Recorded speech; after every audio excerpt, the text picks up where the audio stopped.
ښه دوستانو څنګه چې تاسو ګورئ په تخته کې لیکل شوي دي les adjectifs démonstratifs. څه وایي چې adjectif څه معنا ده؟ وایي چې صفات démonstratif یعنی اشاره. مونږ چې کله وغواړو په فرانسوي ژبه کې چې د یو چیز په هکله خبرې کړو او هغه غواړو چې چیک وایي ښیو، مثلا هغې ته اشاره وکړو، نو مونږ څه کوم هغه ورته استعمالوو او څه رقم ته یې ورته استعمالوو. زه لکه څنګه چې تاسو ته زه همیشه وایم چې په فرانسوي ژبه کې ډېره مهمه دا ده چې تاسو باید د هر هغه کلمې چې مزده وي دا چې مذکر ده که مؤنث ده او دغه چې مثلا یعنی مفرد حالت کې ډیر ضرور دي. په جمع حالت کې صحیح ده چې ضرور نه دي، خو موږ چې کله مفرد حالت لرو او کله چې غواړو په مفرد حالت کې استعمال کړو نو موږ باید چې پوه شو چې آیا دا مؤنث ده که دا مذکر ده. لکه څنګه چې تاسو نورو درسونو کې ویلي وو چې صفات ملکي مو ویلي وو، نن شی ده، نن صفات د اشاري ده یا هم هغه چې موږ تاسو مثلا اشاره ورته کوو.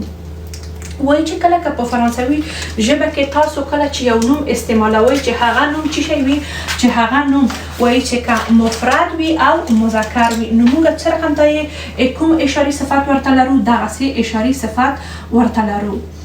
چې دغه اشاري صفت مونږ کوم نومونو ته استعمالوو؟ کله چې هغه نوم مذکر وي او چې کله مفرد وي یعنی چې مسکوله سنګولیه وي نو مونږ چې ورته استعمالوو؟ دغسې سو ورته استعمالوو چې زه تاسو ته ولیکم چې هغه چې ده وایي چې کله مذکر او مفرد وي. لکه مثال مونږ وایو چې سو لیفر. لیفر په تېرو درسونو کې ما ویلی تاسو ته تکرار کړې ده چې لیفر چې ده یو مذکر نوم ده او څنګه چې تاسو وینئ دلته بدون د اس نه راغلی ده نو چې ده نو مفرد ده نو موږ چې ورته استعمالوو؟ سو ورته استعمالوو او غواړو چې وکړو مثلا د کتاب ته اشاره وکړو یا کتاب وښیو نو موږ کوم اشاري صفت ورته استعمالوو؟ دغه اشاري صفت ورته استعمالوو چې وایو سو لیفر یا هم که ووایو چې څه شی سو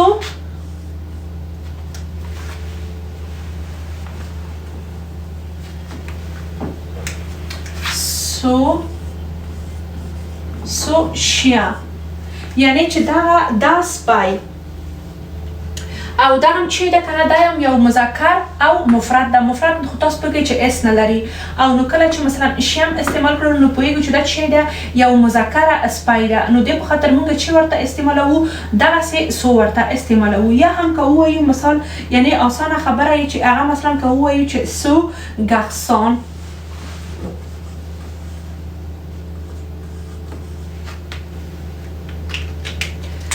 سو ګارسون. سو لیفر څه وایي چې دا کتاب. سو شیا څه وایي؟ سو په معنا د چی ده؟ په معنا د دا سپای. سو ګارسون دا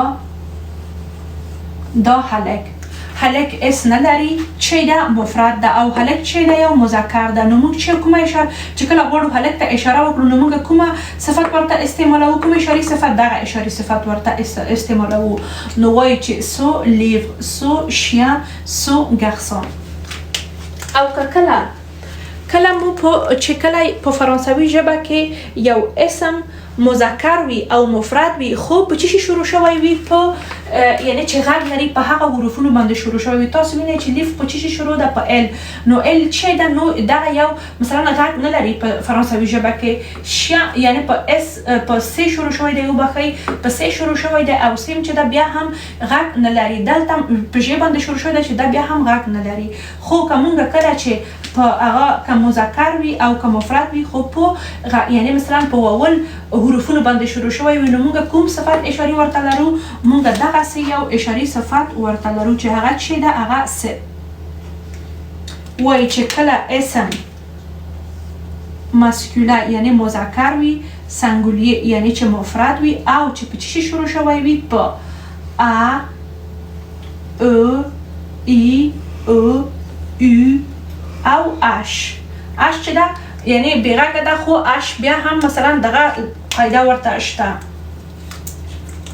نو مثلا که مونږ ووایو چې مونږ ویلې چې ام مذکر وي هم مذکر وي او هم چې مفرد وي او هم چې په دغه حروفونو باندې یو باندې چې شوی وي شروع شوی وي. نو موږ یو واضح او ښه مثال تاسو ته که زه درکړم څه وایو. مثلا موږ وایو چې cet homme.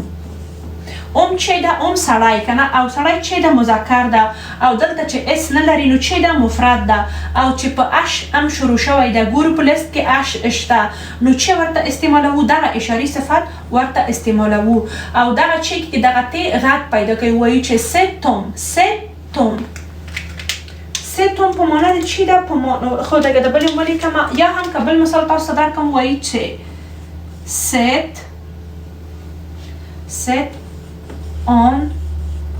endroit. Cet endroit په چی شروع شوی ده؟ په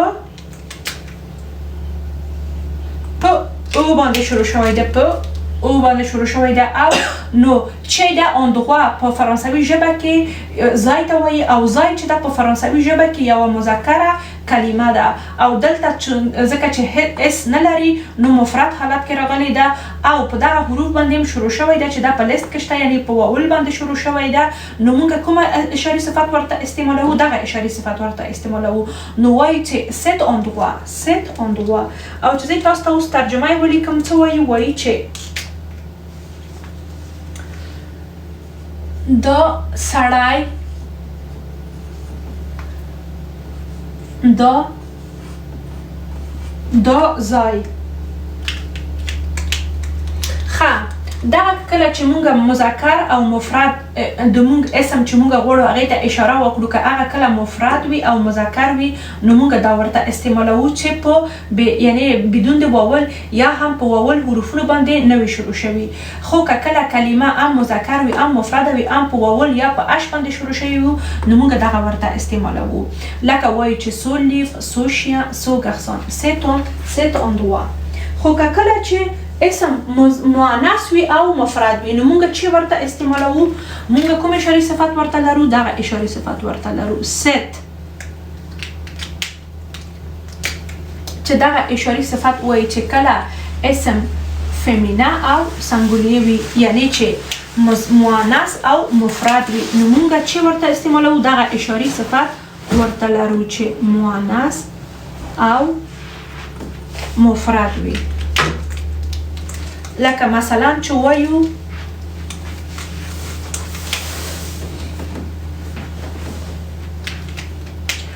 چې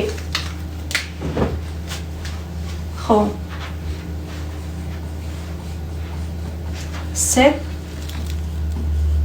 cette année ولی ما ست انې ته کنه با وجود دې چې انې په ا شروع شوې ده او ا یو واول ده ولی ما په هغه په دغه ست یعنی په دغه اشاري صفت باندې ولیکلو ځکه کنه چې انې چې ده یعنی کال په فرانسوي ژبه کې یو مؤنث نوم ده.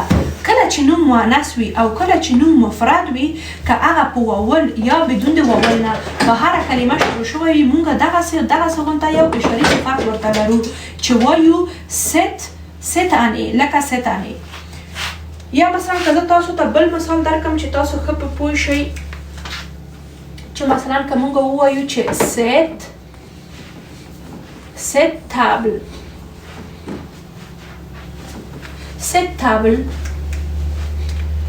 تابل چې ده؟ تابل یعنی میز او میز په فرانسوي ژبه کې چې ده یو مؤنث نوم ده او دلته چې اس نه لري نو چې ده مفرد ده. نو موږ دغه ست ولې ورته استعمالوو؟ ځکه چې مؤنث او مفرد ده نو دغه ست مو ورته استعمال کړی ده. خو وینو چې په چی شروع شوی ده؟ په یو یعنی مثلا واول دغه کلمه باندې شروع شوی ده چې واول نه ده یعنی په تی باندې شروع شوی ده نو بیا موږ دغه ست ورته استعمالوو. په ست په مؤنث حالت کې موږ ته چې نه مهم دي موږ ته دا مهمه ده چې مؤنث وي او مفرد وي.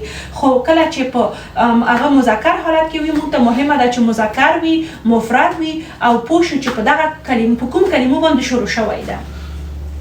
لکه که بل مثال تاسو ته درکم چې تاسو وکړلی شئ ښه پوه شئ که ووایو چې مثلا cette fille دا جلی چې ده جلی یوه مؤنثه کلمه ده او دلته چې اس نه لري نو چې ده مفرده ده نو مو دیگه دې ته چې کوم هغه استعمالوو اشاري صفت دغه اشاري صفت ورته استعمالوو cette fille. خو که زه اوس تاسو ته ترجمه یې ولیکم هغه څه تنې ته یعنې چې شي ته وایي چې سا کال سکال یا هم که مونږ د کلمه په کلمه ترجمه کوو مثلا وایو چې دا کال او ست تابل ته چې وایي دا میز دا میز خب ست فی دا انجلی دا انجلی cette année, cette table, cette fille. Ce livre, ce chien, ce garçon, cet homme, cet endroit, cette année, cette table, cette fille. اوس که مونږه جمع حالات ولرو یعنی چې مثلا دلته ټول که دغه مثلا اس درلودلی نو مونږ بیا کوم اشاري صفات ورته لرو نو په هغه صورت کې مونږ یو اشاري صفات لرو چې هغه هم مؤنث ته ده او هم مذکر ته ده چې هغه چې ده سه چې سه کوم هغه ته راځي کومو نومونو ته راځي که ماسکولین که فیمینه یعنی فرق نه چې که مذکر که مؤنث وي خو چې مهمه ده چې پلوریل یعنی چې جمع وي خو یعنی که مذکر ویم مهمه نه ده که مؤنث ویم مهمه نه ده خو تنها چې وي چې جمع وي نو مونږ چې ورته استعمالوو سه ورته استعمالوو چې لکه مثلا مونږ ووایو لکه مثال سو لیفر مثلا که مونږ یې په جمع حالت کې ولیکو نو مونږ ورته چې لرو مونږ ورته وایو چې اوس دغه لیفر ده که نه هلته په چې لیکل شوی ده په مفرد حالت کې لیکل شوی ده اوس که زه هغه لیفر دلته ولیکم خو دلته یو اس ورکم چې شو نو جمع حالات شولو کله چې جمع حالات شولو نو مونږ ویلی دي چې په جمع حالت کې که مؤنث وي که مذکر وي مهمه نه ده چې فقط چې وي چې جمع وي نو مونږ دغسې یو اشاري صفات ورته لرو نو زه لیکم چې سه لیفر یا هم که بل مثال تاسو ته درکم چې بل مثال چې مثلا تاسو په پوه شئ چې هغه مثال که مونږ ووایو چې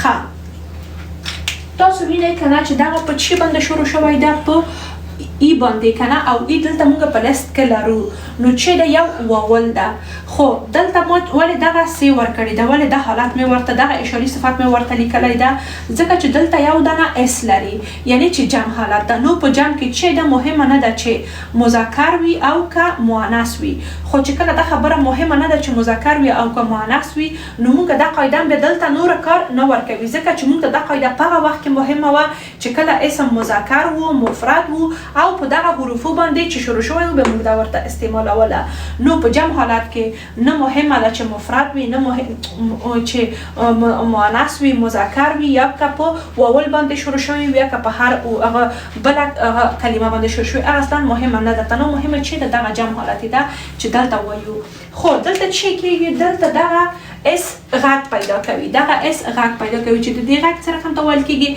زید غونته ویل کېږي ځکه چې دغه اس د دوه دانو واولو ترمنځ راځي چې دلته او ده او دلته ای ده نو مونږ وایو چې ces idées دغه نظریات یا هم دا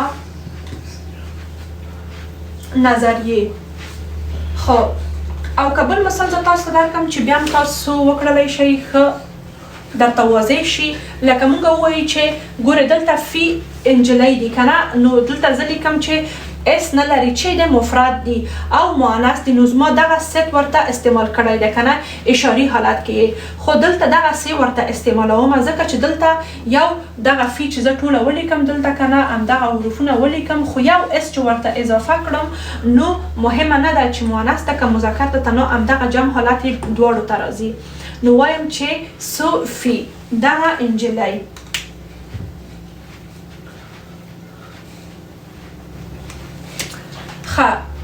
سو چې ده سو په معنا د دغه ده او کله چې یعنی دغه انجلی چې کله هغه شي څه ورته وایي جمع شي نو څه رقم ته وایو انجونې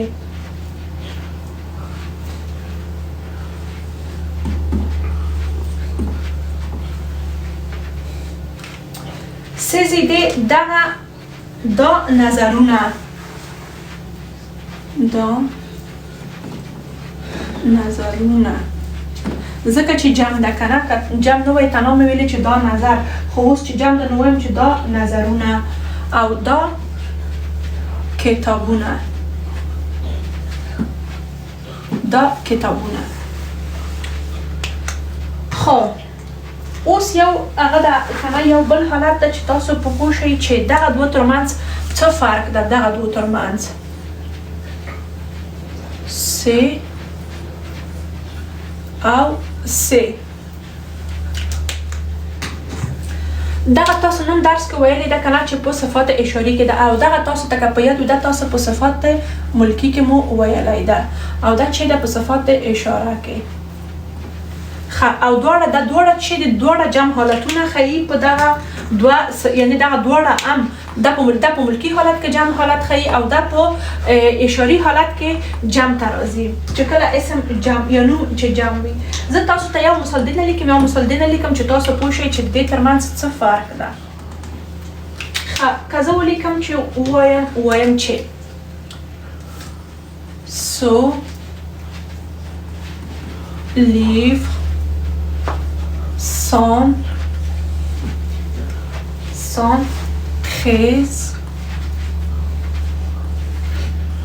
sont très intéressants.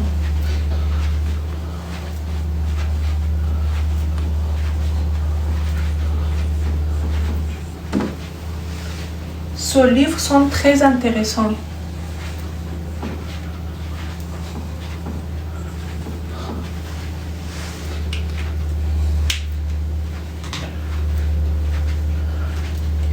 زه ترجمه درته لیکم چې به تشریح کوم چې تاسو ترجمه درته تیاره لیکلې وي لیور کتابونه سه لیور دا کتابونه سان دی ډېر دی انټرسان په زړه پورې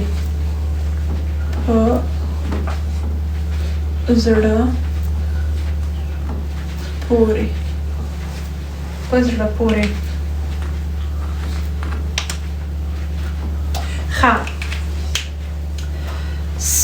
Ces livres sont très intéressants. بیا هم دلته یو دی هغه دلته بیا هم ځکه چې د دوه دانو واولو ترمنځ زید راغلی ده نو بیا هم چې لرو دلته یو دی زی یا زید غږ لرو چې څه رقم ته وایو چې ces livres sont très intéressantes. Ces livres sont très intéressants. دا کتابونه ډېر په زړه پورې دي.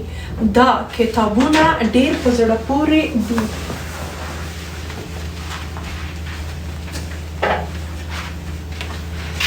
خو اوس دې تاسو ته مثال لیکم چې تاسو پوه شئ د دې په فرق باندې بیا یې تشریح کوم.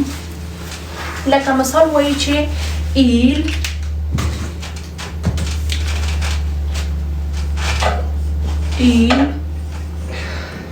il aime ses enfants. Il aime ses enfants. که ترجمه یې کوم وایي چې هغه il په څه معنا ده il په معنا د هغه ام چې ده خوښوي یا هم مثلا که مونږ په امیانه یعنی په ساده ژبه ووایو په ګران دي که نه یعنی مثلا دا رقم ته خوښوي سې څه معنا خپل او آنفان چې دي ماشومان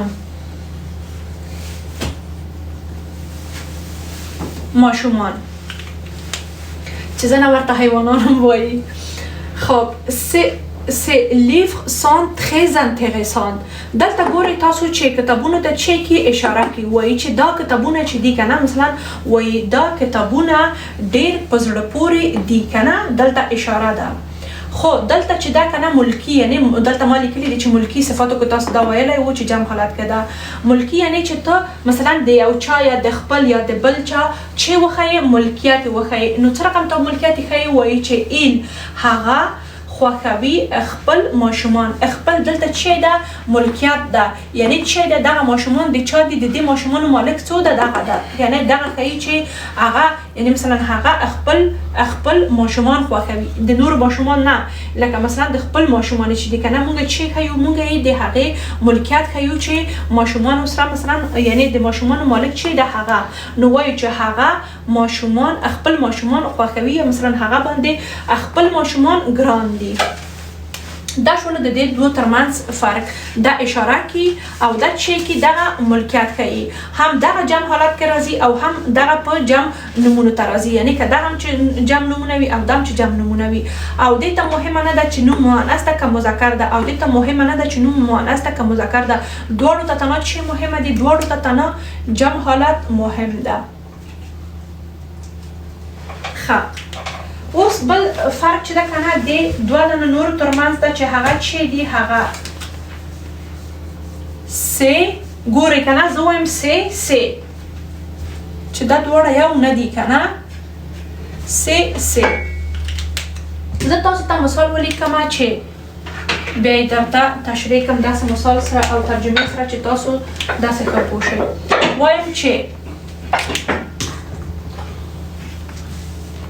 وایم چې set. دې ته غواړم چې هغه جمله جوړه کړم. نو set ته مونږ هغه لرلو چې وایي کله چې په مذکر وي او مفرد وي او چې په اش یا په نورو حروفونو باندې شروع شوی وي. نو زه لیکم اش باندې لیکم چې cet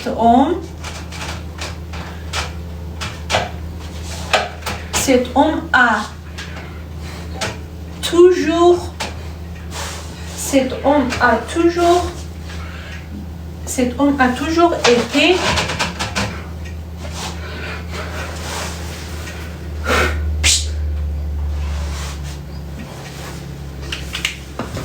cet homme a été. دغه چې ده کنه، دغه دواړه چې ده، دغه تیر، یعنی تیره زمانه ده.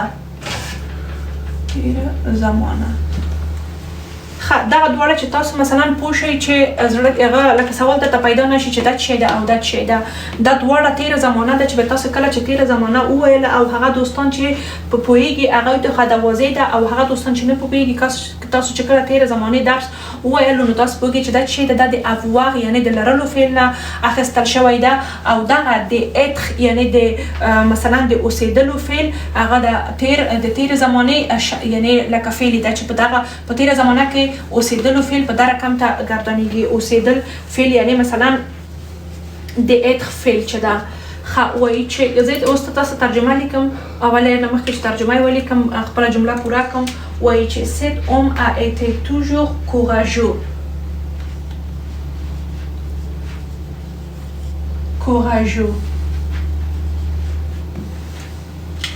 ښه، ترجمه یې که تاسو ته ولیکم، وایي چې دا سړی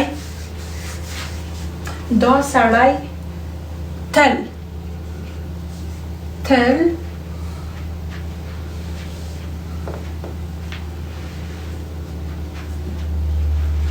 زړور. ولې زړور ما ته ولیکلو؟ دلته کېږي چې و، ځکه د اوسېدلو فعل ده. نو وایي چې و او کوراژو چې ده زړور. ښه، اوس دغه خو د دې مثال شولو. دا دلته چې دا څه وایي؟ cet homme a toujours été courageux. وایي چې دا سړی، یعنی دا سړی مثلا تاسو ته اشاره کوي که فکر وکړو چې دا سړی دی که نه، وایي چې دا سړی یعنی تل زړور و. دا سړی تل زړور و. خو اوس دغه څه کوم ته استعمالوو؟ دغه چې که مونږ که زه مثال درکړم چې وایي mes exemple که مونږ وایو چې c'est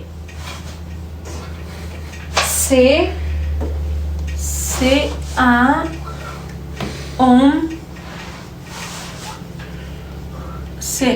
homme courageux.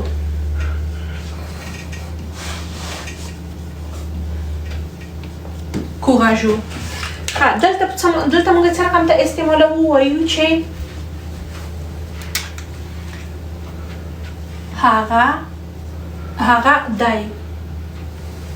هغه دی یو سړی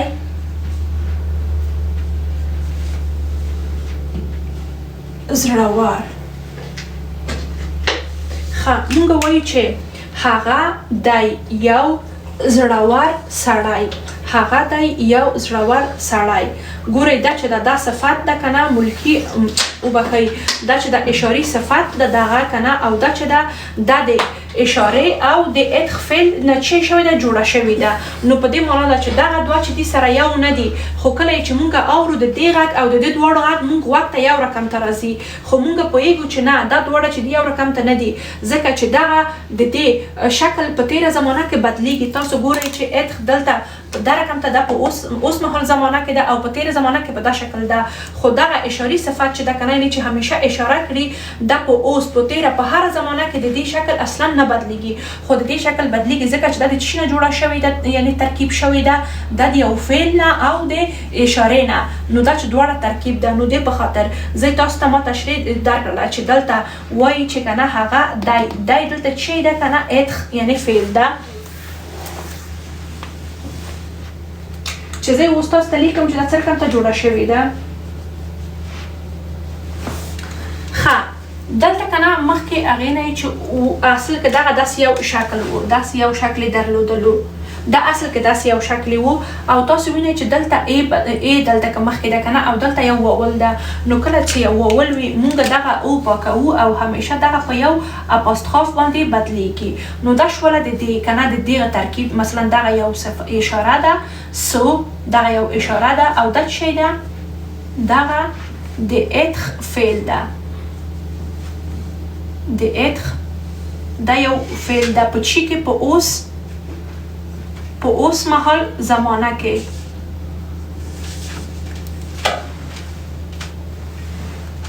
په اوس مهال زمانه کې دا یو یعنی د اوسېدل یا هم د اتخ فعل ده. نو په دا معنا ده چې دغه تنها اشاري صفت ده او دغه اشاري صفت په هیڅ زمانه کې نه بدلیږي او همیشه معنی چې ده دا خو دغه چې ده دم وایي چې هغه دی که نه لکه دوه دانې یعنی د دوه کلمونه جوړه شوې ده چې یو فعل ده او بله یې یعنی اشاره ده چې تاسو ته اشاره کړي وایي چې سي homme courageux وایي چې هغه دی یو زړور سړی. cet homme a toujours été courageux. دا